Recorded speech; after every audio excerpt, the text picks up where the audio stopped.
Oke, selamat datang semuanya. Kali ini kita bakal bedah sebuah tulisan yang judulnya, wah provokatif banget. Logika Karatan Salafi Wahabi. Intinya, ini tuh sebuah kritik tajam soal tuduhan adanya standar ganda dalam memandang geopolitik. Yuk, kita langsung lihat aja apa sih poin-poin utamanya. Nah, tulisannya ini langsung dibuka dengan kalimat yang wow, nusuk banget. Mari kita bicara jujur tentang fenomena akrobat logika paling memuakkan abad ini. Dari sini aja kita udah bisa lihat ya kalau arah pembahasannya bakal sangat kritis.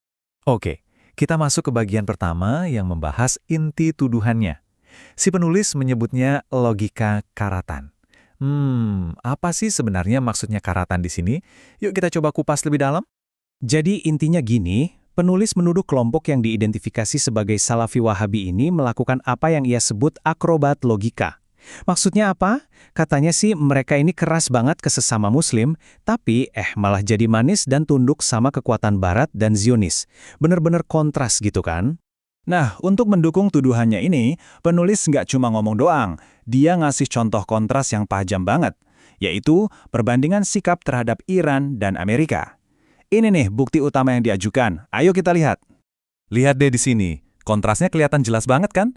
Di satu sisi, menurut penulis, sikap ke Iran yang beda mazhab itu bisa sampai haram, sesat, bahkan kafir. Tapi, di sisi lain, sikap ke Amerika dan Zionis malah dianggap halal, mesra, bahkan tunduk.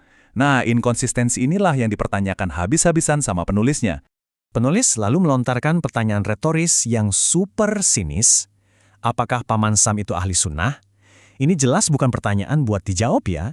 Ini cara dia untuk nunjukin betapa janggalnya standar ganda yang dia lihat, semacam pukulan telak untuk menggugat konsistensi logika yang lagi dikritik. Oke, dari perbandingan tadi, kritiknya sekarang meluas. Bukan lagi cuma soal standar ganda, tapi udah masuk ke ranah yang disebut kebutaan geopolitik. Maksudnya, dogma dianggap jauh lebih penting daripada melihat kenyataan di peta dunia. Gimana tuh maksudnya? Yuk kita lihat. Menurut penulis, ada semacam disfungsi kronis dalam membaca peta dunia. Gampangnya gini, ada pihak yang katanya terlalu fokus, terlalu sibuk nyari-nyari salahnya saudara seiman, sampai-sampai mereka jadi buta sama ancaman dari luar yang sebetulnya jauh lebih besar dan nyata. Dan disinilah poin kuncinya. Penulis menganggap ada semacam hierarki prioritas yang kebalik. Menghujat sesama muslim, contohnya Iran, itu jadi kayak prioritas nomor 1. Sementara itu, membela Palestina yang musuhnya jelas-jelas nyata malah jadi prioritas kesekian. Jadi urutannya itu dianggap terbalik. Oke, pasti kita jadi bertanya-tanya kan, kenapa bisa begitu? Nah, bagian selanjutnya ini mencoba menjawab pertanyaan kenapanya. Si penulis bahkan menyebutnya sebagai sebuah pengkhianatan intelektual dan mencoba mengurai apa sih akar masalah dari logika yang dia kritik ini.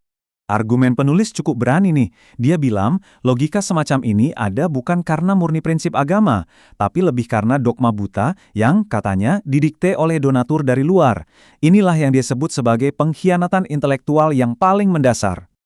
Tabel ini benar-benar merangkum tuduhan dua wajah tadi dengan jelas. Coba kita lihat. Kesesama muslim kayak Iran, responsnya digambarkan mulut berbusa teriak bid'ah. Keras banget kan? Tapi pas berhadapan sama penjajah, responsnya malah lidah keluh dan bahkan sampai melarang protes. Kontrasnya tajam sekali. Kritik ini kemudian sampai ke puncaknya lewat sebuah kutipan yang keras banget. Mentalitasnya adalah mentalitas jongos yang hanya berani menggonggong ke arah saudara sendiri. Kalimat ini benar-benar jadi rangkuman dari seluruh argumen penulis soal tuduhan sikap tunduk ini. Nah, kita sampai di bagian akhir. Uniknya, tulisan ini nggak ditutup pakai rangkuman biasa, tapi ditutup dengan sebuah tantangan, sebuah call to action atau panggilan untuk bertindak yang dilempar langsung ke kita sebagai pembaca. Jadi pesan terakhir dari penulisnya tuh jelas banget. Pertama, berhenti jadi pion dalam permainan yang tujuannya menghancurkan Islam dari dalam. Kedua, aktifkan lagi otak kalau mata kita tertutup sama kebrutalan Zionis. Dan ketiga, coba tanya ke diri sendiri, apakah integritas kita sudah terganggu? Ini benar-benar ajakan untuk kita semua merenung dan evaluasi ulang posisi kita di tengah peta geopolitik dunia. Dan pada akhirnya, semua argumen, semua kritik tadi mengerucut jadi satu pertanyaan pamungkas yang super menohok. Pembela agama atau humas kepentingan asing? Sebuah pertanyaan yang tajam banget ya, dan sepertinya memang sengaja dirancang supaya terus terngiang-ngiang di kepala kita bahkan setelah pembahasan ini selesai.